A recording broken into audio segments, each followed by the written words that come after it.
Drafting Archetypes is sponsored by Grey Viking Games. Grey Viking Games is the best place to get MTGA arena codes. From booster packs to awesome cosmetics, check them out at greyvikinggames.com and use our code DRAFT for 10% off.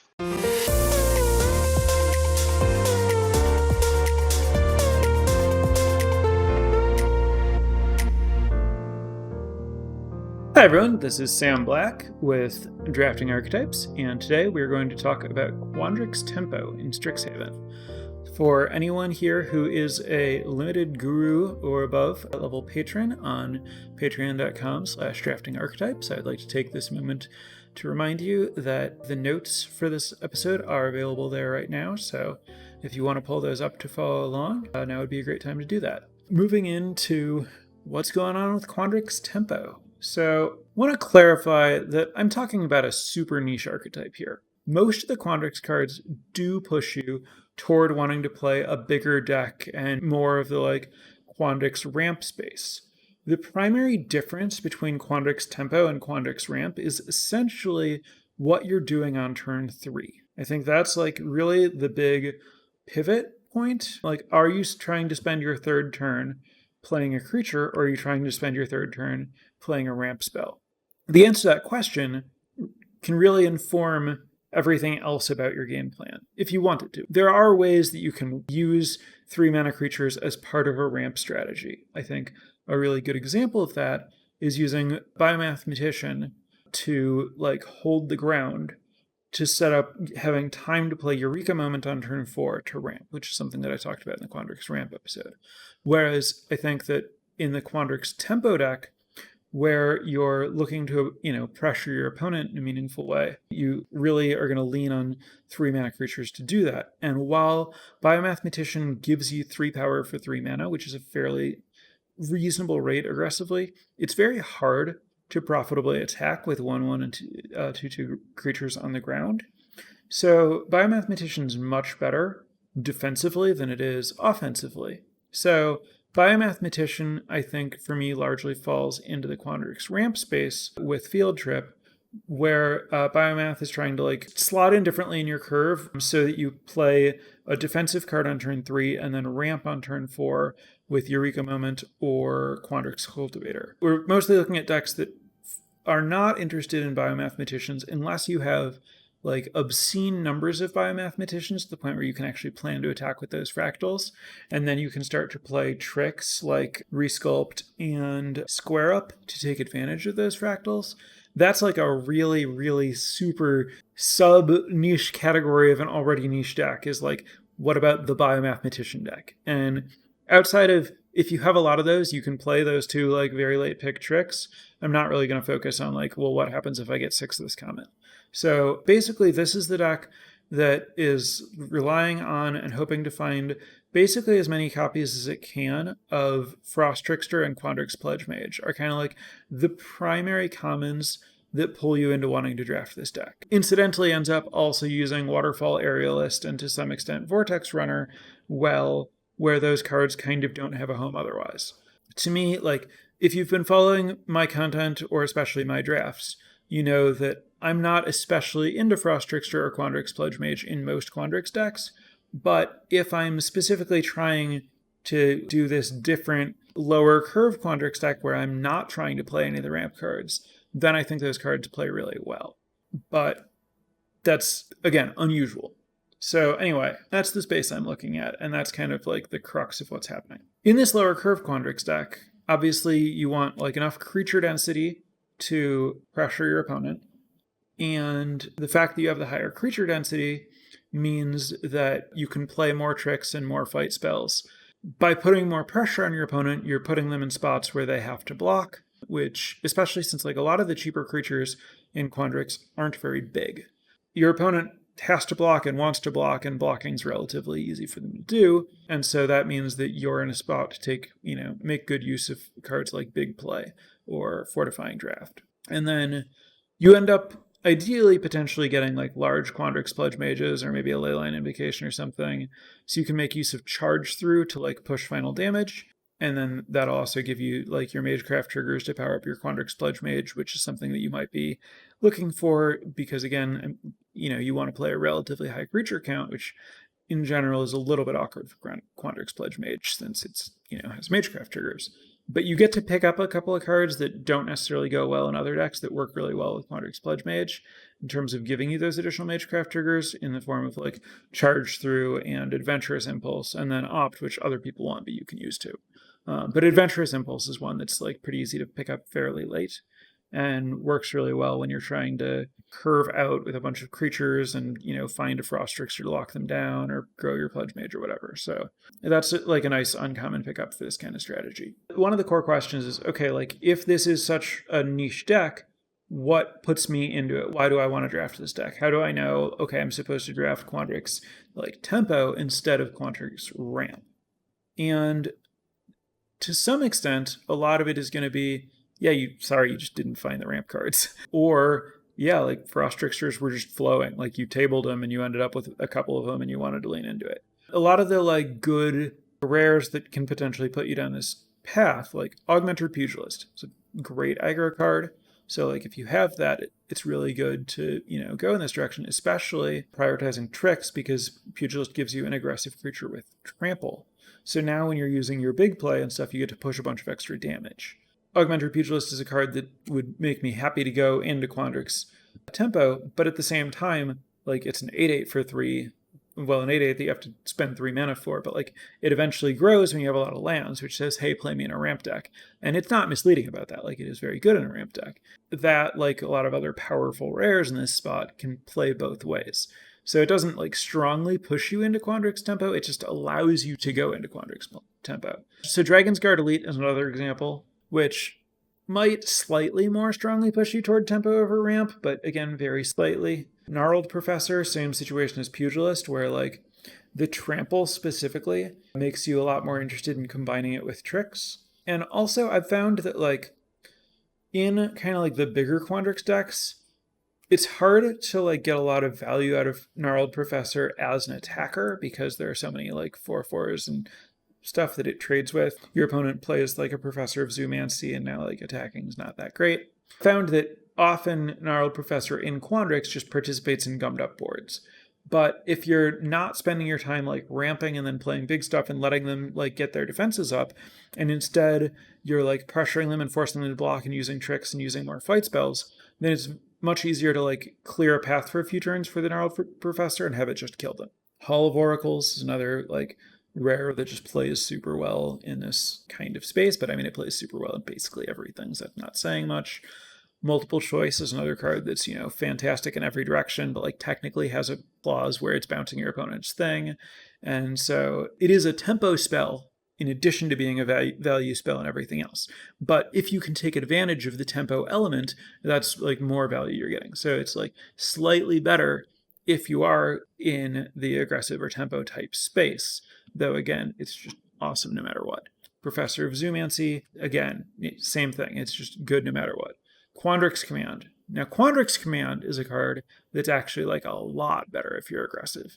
Quadrix Command is a gigantic beating if you both are looking for the combat trick and the tempo play of the bounce. This is a card that, again, like similar to Multiple Choice. It can play defensively, but like it's way better if you can use it offensively. And that's like magnified considerably with Quadrix Command.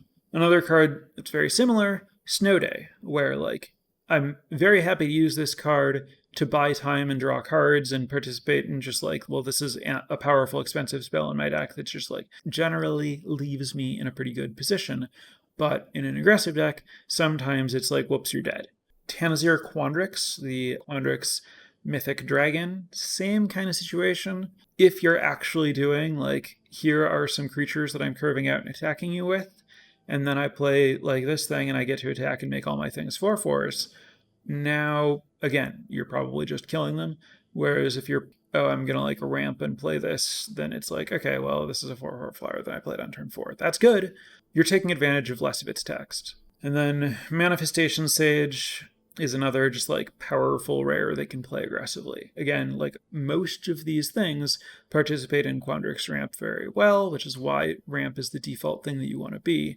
But those are some cards that I'm going to take early that will potentially make me a little bit more likely to end up in this space. Again, a lot of this is going to come down to, well, I didn't see field trips and I saw Frost Tricksters and Quandrix Pledge Mages instead. Another option is maybe I saw a lot of mage duels.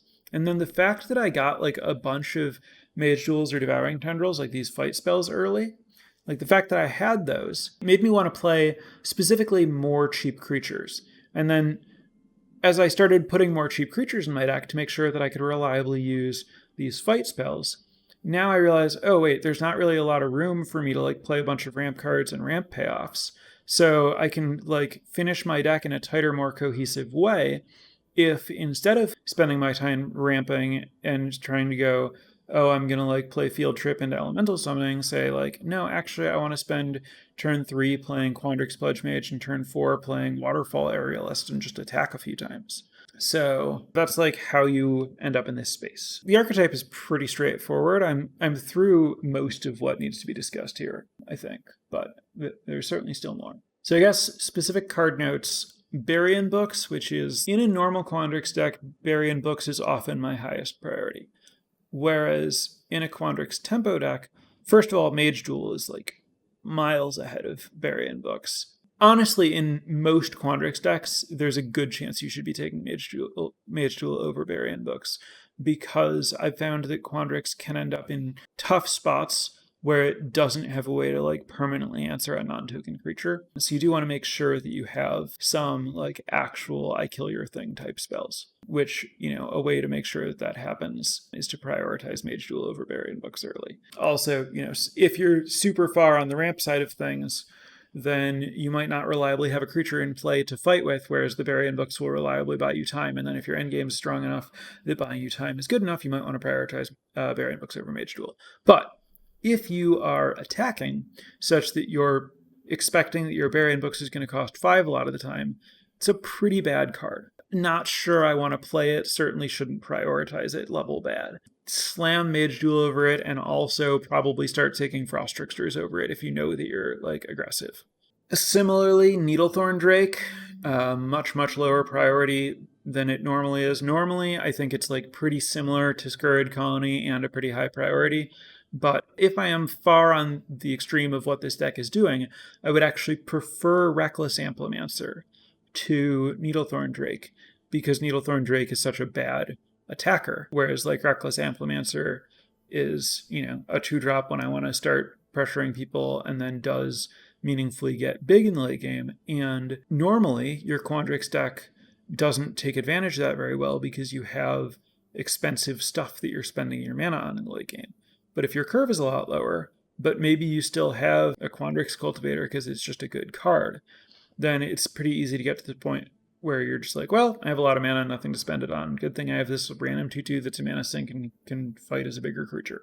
I mentioned Professor of Zoomancy and Waterfall Aerialist. I like both of them. Professor of Zoomancy is like enough of a stronger card that I'm basically always taking Professor of Zoomancy over Waterfall Aerialist, but like it gets to the point where I actively want Waterfall Aerialist if I'm like on, you know, Frost Trickster beats is my plan, and it's just like, yeah, I think you're not going to have enough flying blockers, and I'm about beating you in the air. You have to acknowledge that like you might struggle if your opponent's good at making Inklings or whatever, with like the fact that Waterfall Aerialist just trades down with them and you can't do a lot about it. Basically, I don't like the card in general very much, but it can perform very well in like this exact deck, and I guess also technically the similar Prismari deck. Obviously, because this is a tempo deck, you don't want to try to splash. You don't want to be in a spot where you're prioritizing like trying to learn for environmental sciences and cast it. Also, on that note, there are not a lot of learn cards you want to play once you're in this space,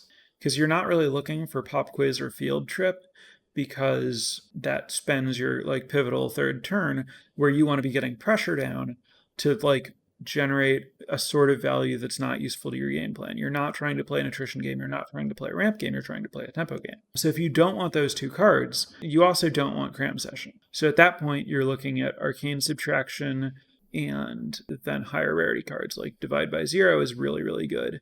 But you're not very interested in Overgrown Arch. Obviously, you would love Gnarled Professor or the Dreamstrix, the 3/2 rare flyer that learns when it dies. You're going to have not very many ways to learn, which means, as far as, I think like one of the most important things to talk about with any archetype is which lessons do you want? How are you prioritizing your lessons? And the main thing with dedicated Quandrix tempo is, honestly, you're not.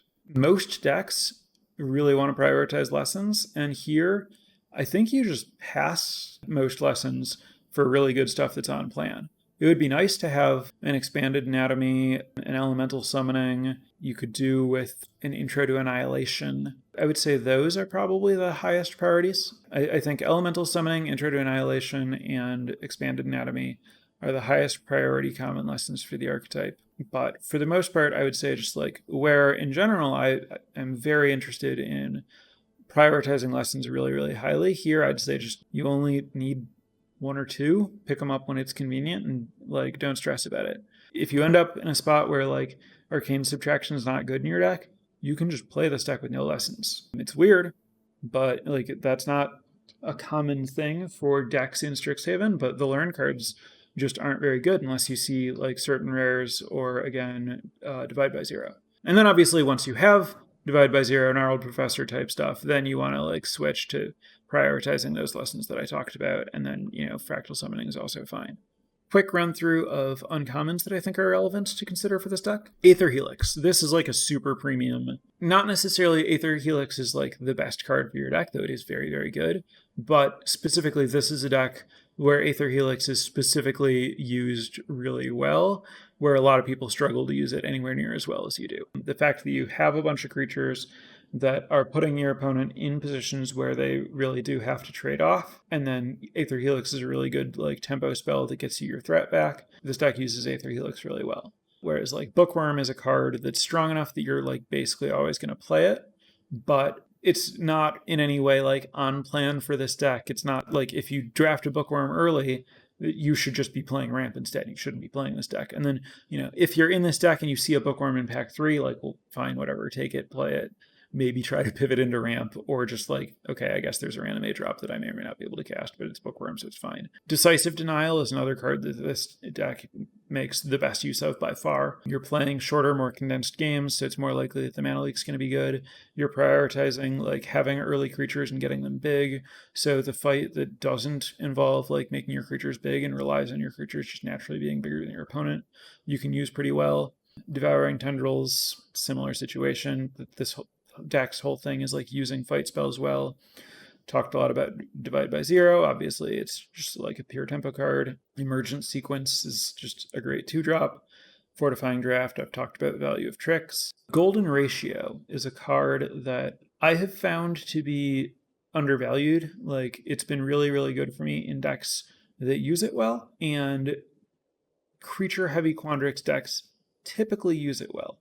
I will note that Quandrix aggro, I think, actually uses it less well by quite a bit than Quandrix ramp most of the time, because again, you're looking to avoid Overgrown Arch, Needlethorn Drake, Biomathematician, and you're looking to prioritize Scurried Colony, Reckless Amplemancer, Frost Trickster, Vortex Runner. All of those cards have 2 power, so it's really easy to end up in a spot where you don't have a smooth curve of power, you just have like the same power over and over.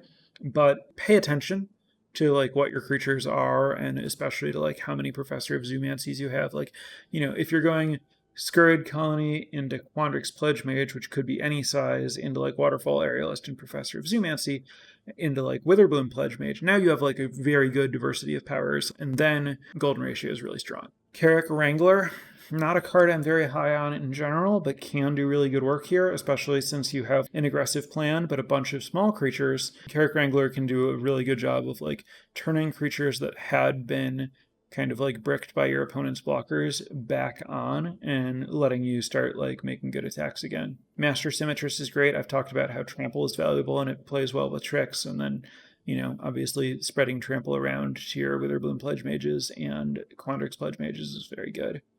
Not to mention potential Leyline Invocation tokens or whatever. This is also a deck that uses Mentor's Guidance well. For the most part, you're not really looking for card draw, but like the fact that you would be more likely to play Reckless Amplemancer than Needlethorn Drake means that you're more likely to have Mentor's Guidance on early. Similarly, prioritizing Frost Trickster, Quandrix, Pledge Mage, Vortex Runner, all of those turn on Mentor's Guidance, whereas something like the Kelpie, that is a higher priority in the ramp deck, but not very good in this deck, doesn't turn on Mentor's Guidance. So this is, I think, the Quandrix deck that all the creatures you want, except for Scurried Colony, turn Mentor's Guidance on, and like getting double triggers on your Quandrix Pledge Mages is a pretty big deal. So I think this is a deck that can use that card pretty well. Obviously, like Quandrix Apprentice and Quandrix Cultivator are cards you're just going to play on power level no matter what. Talked about Snow Day, and then obviously Wormhole Serpent is going to be great in this kind of deck where you're like getting your opponent lower on life and then can use that to push through the last few points if they stabilize. All the counter spells play well here. You can set up a spot where you're ahead on the board and then counter their attempts to stabilize, and then you've done your tempo thing. Snakeskin Veil counts in that space while also being a trick. Totally great in this archetype. The last thing that I want to talk about is Team Pennant and Zephyr Boots. These are weak cards that I basically never play in anything, but I think they both have a place here. To some extent, depending on what you're attacking with, how many fractals you're making, whether your creatures already have evasion and stuff. But the numbers support these things not being embarrassing in this archetype, and both of them, like, depending on what you have, can meaningfully push damage, make blocking a lot harder for your opponent. The more you're green creatures rather than evasive blue creatures, the more you need to like realize that, it might not be that hard for my opponent to just like totally break my offense with a elemental masterpiece or something. And you want to have a plan for like what you're going to do if your opponent just like plays some good blockers and gets to the point where you can't attack well on the ground. And Team Pennant and Zephyr Boots and Access Tunnel can all help with that and are definitely good things to have access to if you're an aggressive deck where you're like not sure what your like end game to like close out the game looks like. That's Quandrix tempo. That's what's going on here. Those are the things to look for. Again, I don't think you should set out to draft this deck. Like, I know in general, kind of like the nature of this program is I do like to be able to say, here's, how to draft this deck, go draft it, and now you can like put these lessons to practice. But I do think that this is one that's more of like a good tool to have in your arsenal in case it comes up organically, rather than like something that you want to put yourself into. Because I do think that most of the time your Quandrix, you want to be approaching it as a ramp deck, and this is more of an exit strategy when that's not available, but you're committed to Quandrix, I think is the primary space where you end up in a space where you're trying to like use this approach and mentality and skill set. That's Quandrix tempo. So I am going to turn it over to Twitch chat to give me some questions here. Anything I missed or anything that isn't clear. I do, as always, want to, wish I could thank my new patrons over at patreon.com/draftingarchetypes. Sadly, no new patrons this week, which makes sense, honestly. We are getting toward the end of my coverage of Strixhaven, so I imagine it's not a time that a lot of new people are finding their way to the podcast. On that note, I need to decide whether I think that there are even any more decks I need to cover, and to decide what I want to cover before we have Adventures in the Forgotten Realms to talk about. But I do plan to cover some more different stuff. I'm almost hesitant to say what things that might be because I don't want to get anyone's hopes up if they're attached to a particular kind of content, but stay tuned for what we might be talking about next. Anyway, as for this, first question, if I finish pack 1 on heavy blue tempo cards, what pushes me into this pack 2 over Prismari? So presumably you start with some like very good blue card, like Tempted by the Auric, that makes you just like want to say, well, I want to be heavy blue, so I'm just going to take blue cards for a while, cut blue, make sure I get to play this, and, figure out what my backup color is later on. So you just take a bunch of blue cards, stay pretty open. Maybe in pack 1 you see a couple of good green cards, a couple good red cards. Maybe you end up taking both of them because it's late and they're the things that are available. And so, like, what tells you to be this? I mean, obviously, like, the easiest answer is, well, you open any green bomb. Like, you open Gnarled Professor and you're like, great, I'm in a reasonable spot to do this. But I want to highlight that it's, your decision shouldn't be made purely based on what you're seeing at the beginning of pack 2. even after taking into account what you have from pack 1, you want to pay a lot of attention to what you were seeing in pack 1. Because when you have that flexibility, you really want to make sure that you're like playing the table and being aware of what everyone else is doing and positioning yourself to take advantage of like other cards that are opened that other people at the table don't want. So pay a lot of attention to like which cards are going around late in pack 1 and start, not necessarily committing to one thing or another, but updating your probabilities and updating your assessment of kind of like the residual value that you'll get later on in the draft as informed by the information you have about how likely cards are to get passed to you later.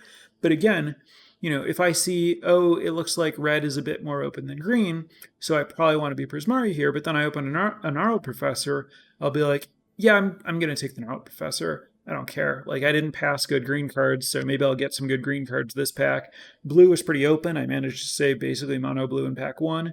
So I'm just going to try to like hook up a good pack of green cards here and then be like base blue with green, which I wanted to be anyway because I had this Tempted by the Auric. So sometimes there are cards that are worth battling for, and sometimes you want to just kind of read the table.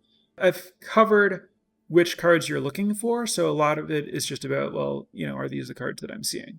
So your quest for basics about like gameplay, like when to use your Skyland, which as far as this archetype goes is a bit of a tangent, but I will say I didn't talk about the campus specifically. I do think that having campuses, especially obviously Quandrix campus, is a very high priority in this deck because you might end up with, as I mentioned, some cards like Quandrix Apprentice, Quandrix Cultivator that mean that you're more likely to make more land drops. But you're also more likely to run out of stuff to spend your mana on more quickly, especially if you don't have Lesson and Learn cards and you do have cheap combat tricks. You're actually going to like empty your hand and run out of stuff to do. And so that means that having any campus as a mana sink is super, super valuable, especially since you might be getting your opponent low and then looking for those cards that I was talking about to close the game out. So I would say you should definitely be prioritizing Quandrix campus way more highly than you normally would in this archetype. And also, have an openness, and by openness, I mean definitely prioritize and play half on color campuses. And like, if I can't find a single on color campus, I would probably put a Silver Quill campus in my deck. Once you're in this spot where you're like, I don't have Lesson and Learn cards, I'm sure I'm going to empty my hand. This Scry is going to be really valuable. As to when to use Skylands, I think just a general note on that, obviously, like you prioritize casting your spells over using your lands. And then I would say people slightly overuse lands in their upkeep. You basically only want to use a Skyland in your upkeep if after using it, you'll still have the mana left over to cast a spell that you're hoping to draw. Otherwise, just wait and do it later. Next question is, so acknowledging that this archetype is something that you're like pivoting into, pivots should be, soft pivots rather than hard pivots when they can. It's best to have more to maintain flexibility as long as you can, rather than say like, I got a third pick Frost Trickster, I guess I'm aggro now. Like you want to, keep the door open. So what if you get a fifth pick Quadrix Cultivator? Then should you like maybe think about changing gears? So then the question is like, well, what does that mean for like while you're drafting? So the question is, do you prioritize cards that go in both tempo and ramp over cards that go in just one of them? And then the example given is Needlethorn Drake versus Scurried Colony. I just generally prioritize Scurried Colony over Needlethorn Drake unless something specifically makes me want to go the other way, like maybe I have 2 Devouring Tendrils or whatever. But for the most part, I prefer Scurried Colony, partially due to its flexibility, but also just due to having a larger body giving you kind of more flexibility in a game. I mean, broadly speaking to the question, a lot of the cards that you're trying to take advantage of in Quandrix Tempo are not cards that you should need to draft highly. I'm talking about like trying to make use of big play, fortifying draft, charge through, waterfall, aerialist. Like these are cards you should be planning to table. So it's more about, maybe you moved in too hard on a manifestation stage early, and now you're in Quandrix and one or two other people at the table are there also. And the reason you can't be ramp is because they're eating up your ramp spells and you're scraping for playables. And so you like end up in this space because it's what's there. And like that happens and it's a good tool to have, but it's not ideal.